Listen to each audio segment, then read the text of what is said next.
Bienen leben. Und Michael Thiele wird jetzt zu uns sprechen. Er ist Imker und lebt in Kalifornien.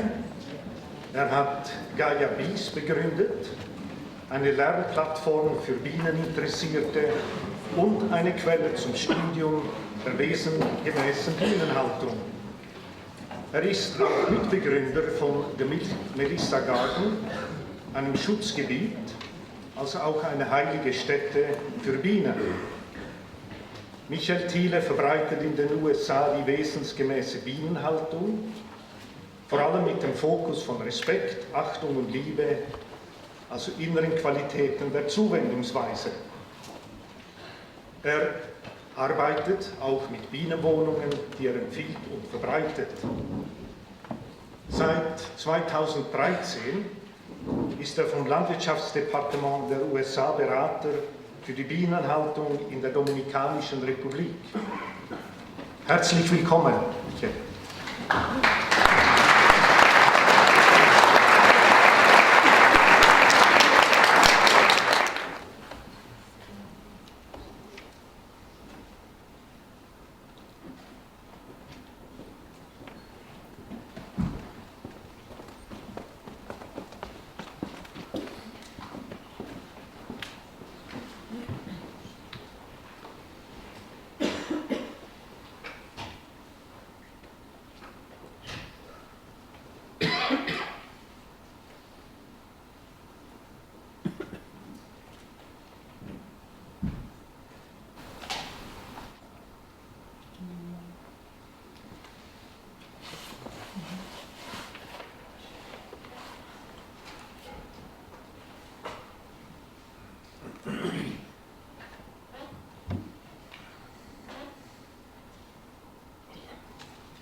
There are so many things to say and also so many things not to say.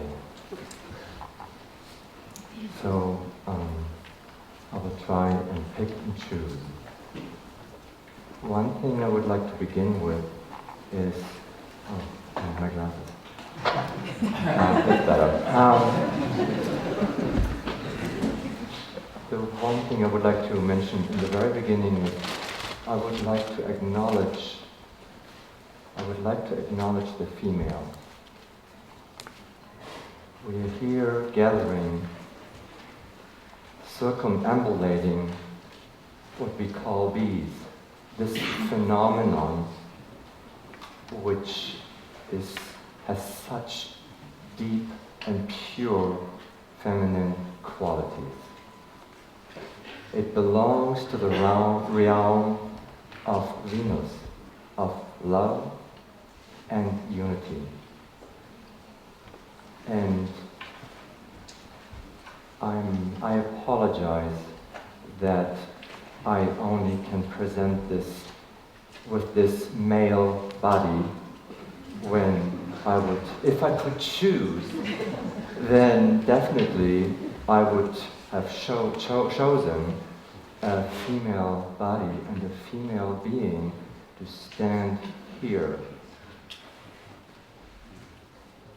And I wish that maybe the next time we gather like this, more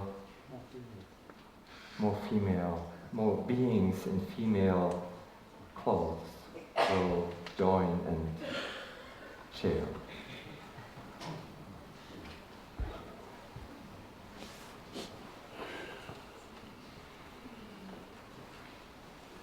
So, why did we come? Why are we here?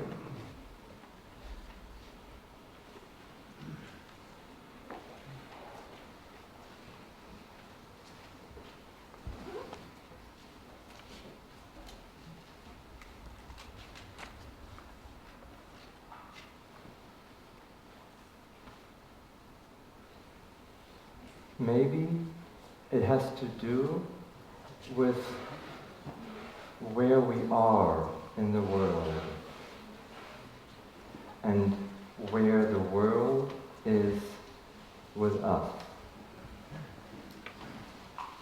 And maybe it has to do with where bees are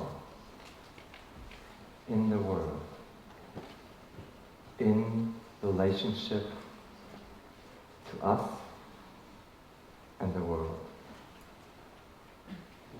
I sometimes, maybe many of you know this, I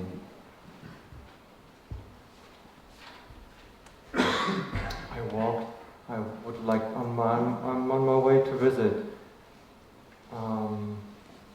bees, and I haven't seen them for a while, and I cannot see them. I'm on my way, and my heartbeat is picking up, because we don't live in a world anymore where I can just assume to find my lovely dear friend alive. So I'm walking, and I don't know. I don't know anymore whether my dear friend is still alive.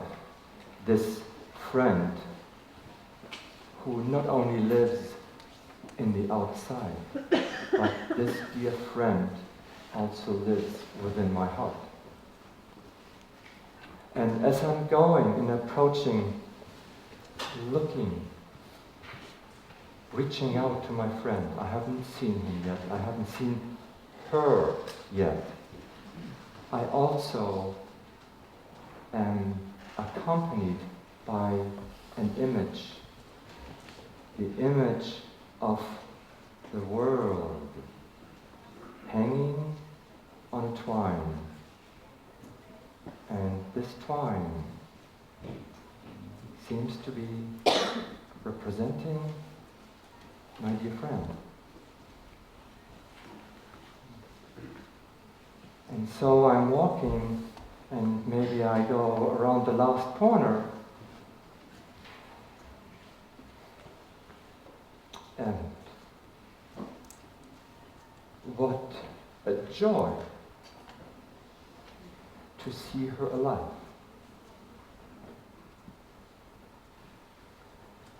And what a relief to still be alive. It is as if I gained more time.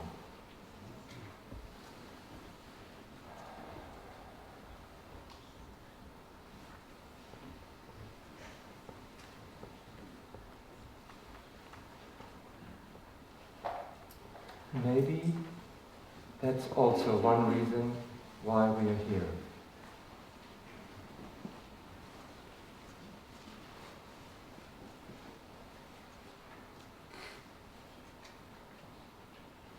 It was so beautiful how Jean-Michel talked about the Michael letter. I was not familiar with it myself before coming here, and then when we started reading it, I saw bees all over in it. And this morning I saw Jean-Michel not only spoke German, but in some ways he also spoke bee. As if within that language we can hear a certain quality of bees, of what this phenomenon we call bees. And it's so beautiful how in one of his lectures, Rudolf Steiner said, if one wanted to study bees, that we would have to do it from the standpoint of the soul.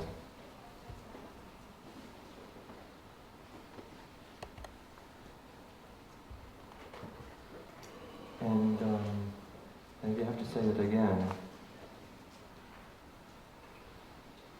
if we wanted to study bees, the phenomenon of bees, if we wanted to study this emanation,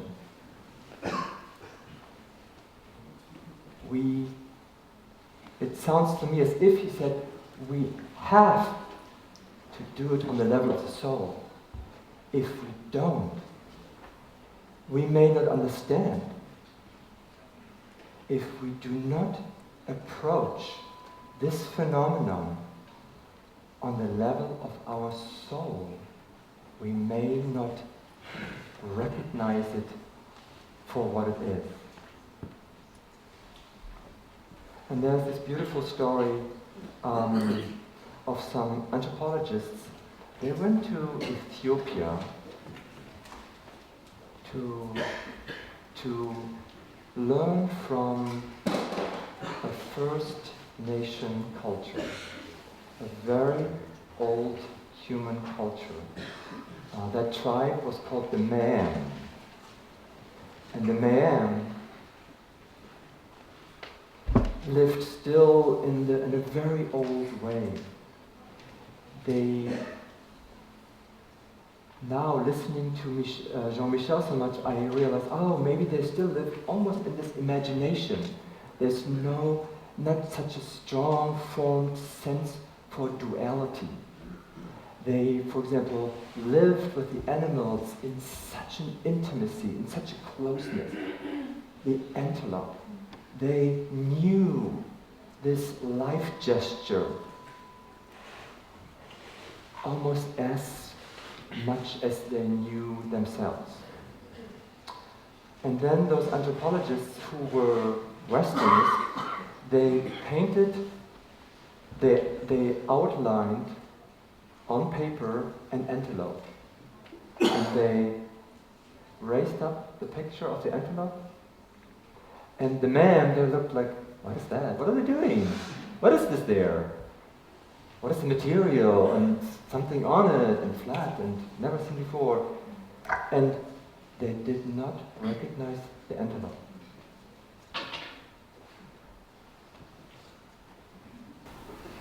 They did not recognize the antelope. And I always feel like, that's me. That's me. I don't see bees. And that's me.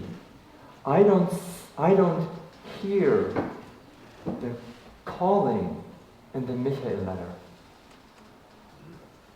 unless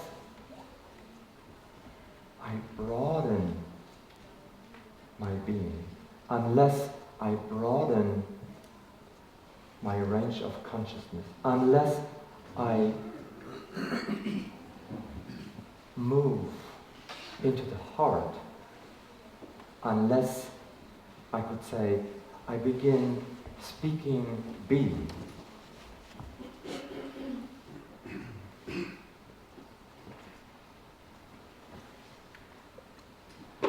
It's very hard work to see not only with our eyes and not to listen only with our ears and not to smell only with our nose, but to listen and to look and to smell and to touch with our heart.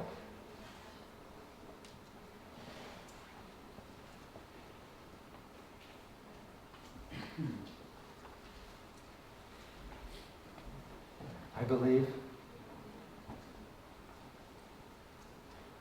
just like Jean-Michel said earlier, the time is now.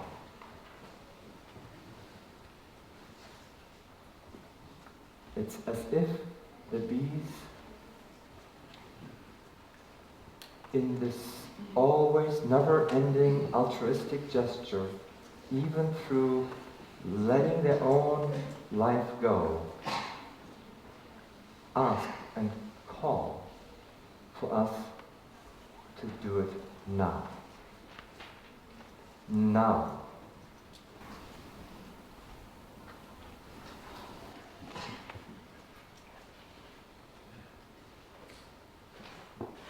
And I was wondering,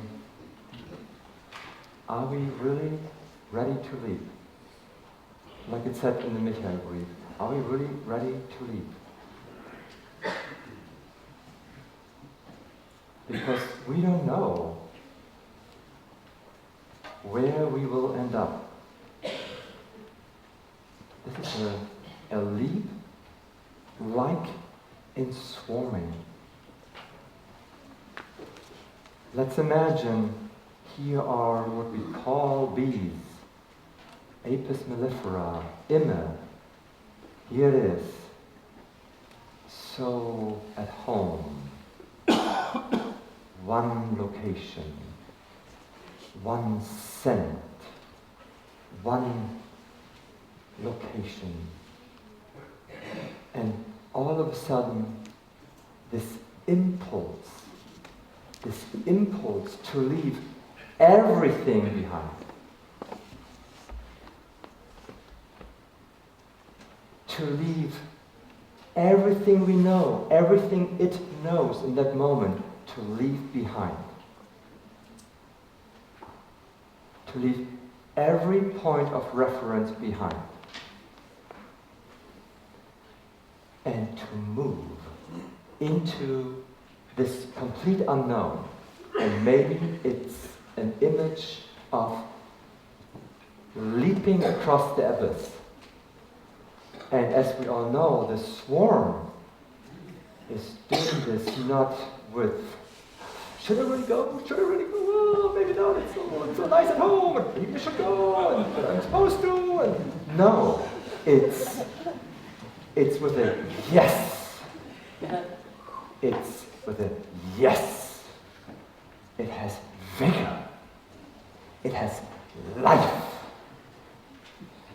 And it has confidence. And it has faith.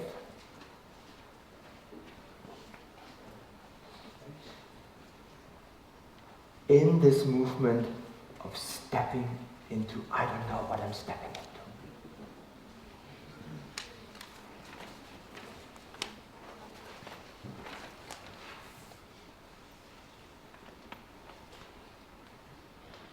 Now,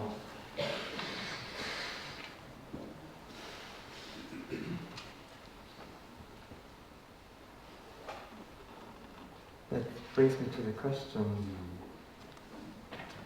what is my vow? Why am I here?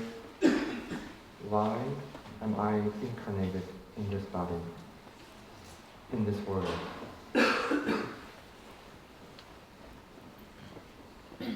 And trying to describe the vow of the being. Can we translate being in the female version for the translators? What is the vow of the being? And I thought, maybe it is something like the vow of the bees is to become the foundation of happiness for humans, for human and heavenly beings. And if I identify my vow, this is, so to speak, the fuel. This can be this impulse and can give me the courage to step into this I don't know. What is my vow in this life? What is my vow?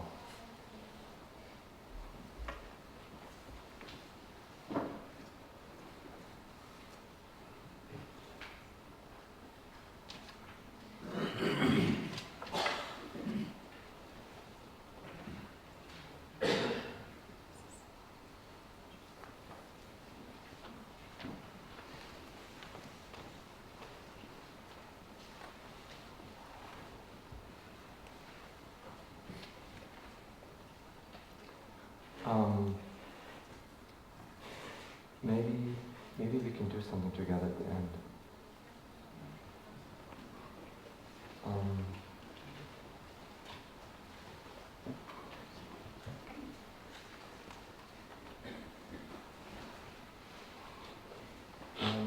How about, let's do something together. I would like to invite you to close your eyes.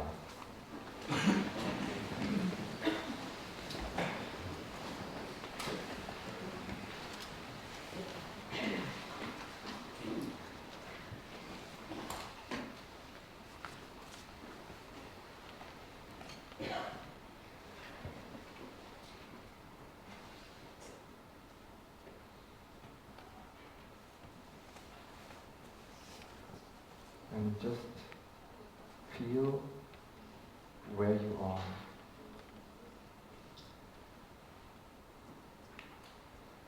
And also feel who you are in relationship to your surroundings.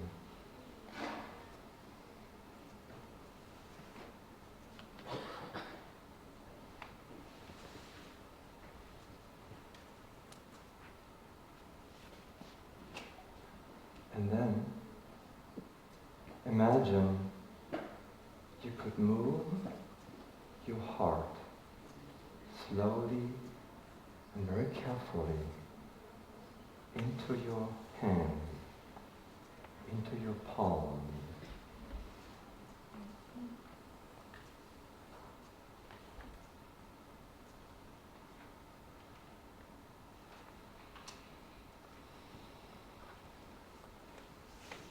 And when the heart has arrived in both of your hands,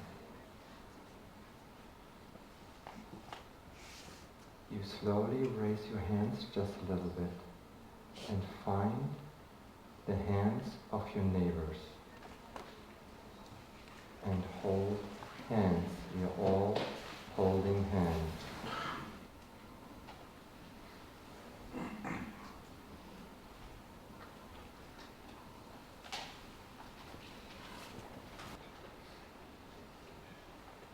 And imagine we could all take a little baby leap together inside. Through the imagination that we are touching our own hand. That we can feel the oneness of all there is.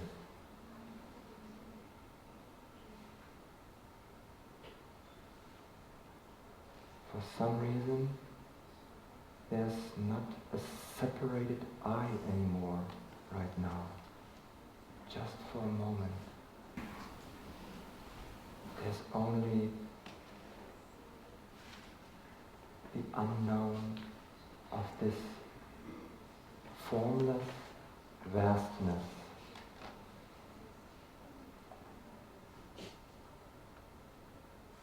And that is what we can touch on by touching bees. This is the language of the bees.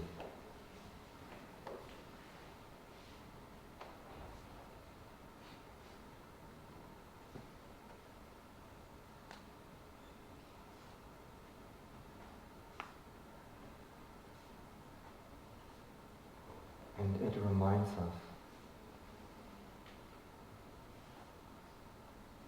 that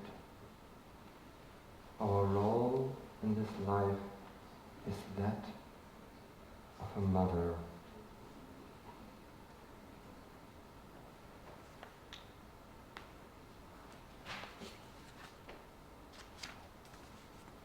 To open our heart to everything and everyone. Because the outside is the inside, and the inside is the outside.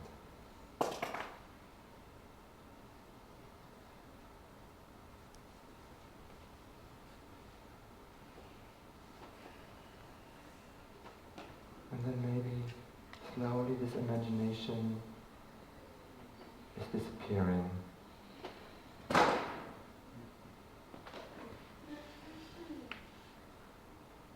And